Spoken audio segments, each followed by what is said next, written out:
Chapter 8 Mightier Than the Sword. 2 days later, the photographer came to take the class pictures. The fifth grade picture would be taken last, right after lunch. That gave Nick and his secret agent plenty of time, and they whispered something into the ear of every fifth grader. All the individual pictures had been taken, and finally it was time for the group picture. Everyone was lined up on the auditorium stage. Everyone's hair looked great, and everyone was smiling. But when the photographer said, "Say cheese," no one did. Instead, every kid said, "Frindle," and they held up one for the camera to see. The photographer was out of film. So that shoot was the only fifth grade picture he took. 6 of the fifth grade teachers were not pleased, and Mrs. Granger was furious. No one had really wanted to make the teachers mad. It was just fun. It also got all the kids in school talking about the new word. And when people pick up a new word, they say it all the time. The kids at Lincoln Elementary School liked Nick's new word a lot, but not Mrs. Granger.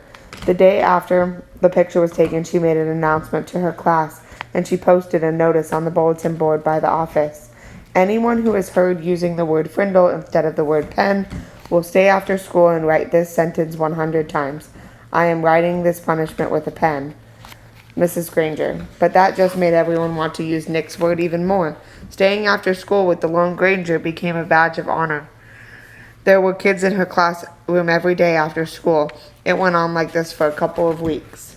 One day, near the end of 7th period, Mrs. Granger asked Nick to come talk to her after school. "This is not detention, Nicholas. I just want to talk." Nick was excited. It was kind of like a conference during a war.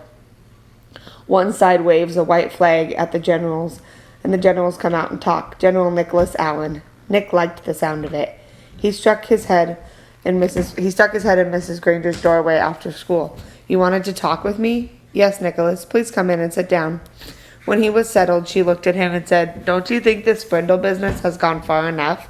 It's just a disruption to the school, don't you think?" Nick swallowed hard, but he said, "I don't think there's anything wrong with it.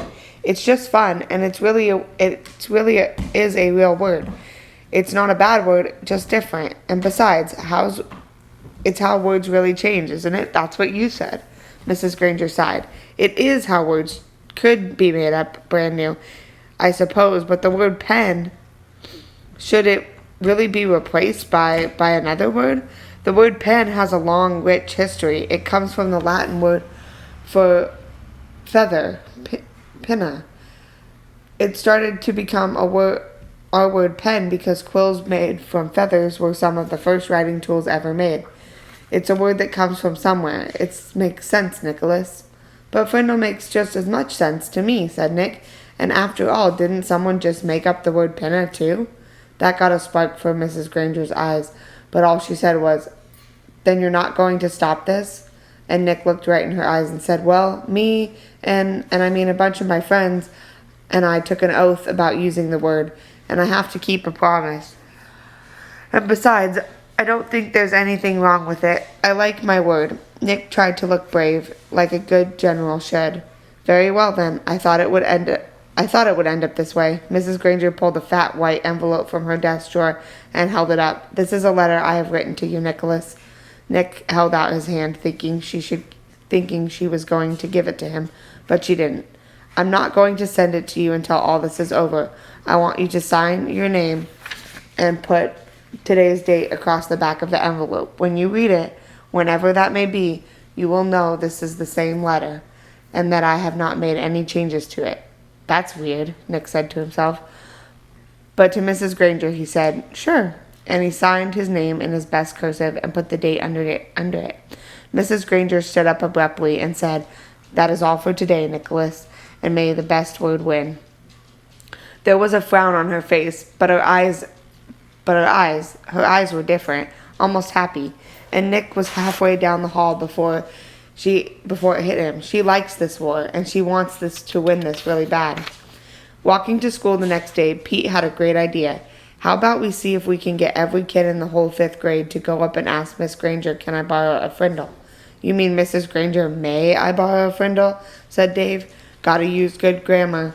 Don't want to upset dangerous Grangers." Grangerous.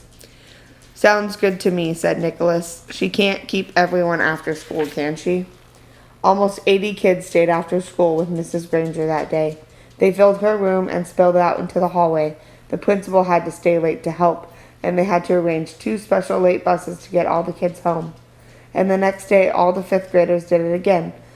So did a lot of other students, over 200 kids. Parents called and complained. The school bus drivers threatened to go on strike, and then the school board and the superintendent got involved. And about this time, the principals of Lincoln Elementary School paid a little visit to the home of Mr. and Mrs. Allen. She wanted to talk to them about their son, the one in the 5th grade, the one named Nick.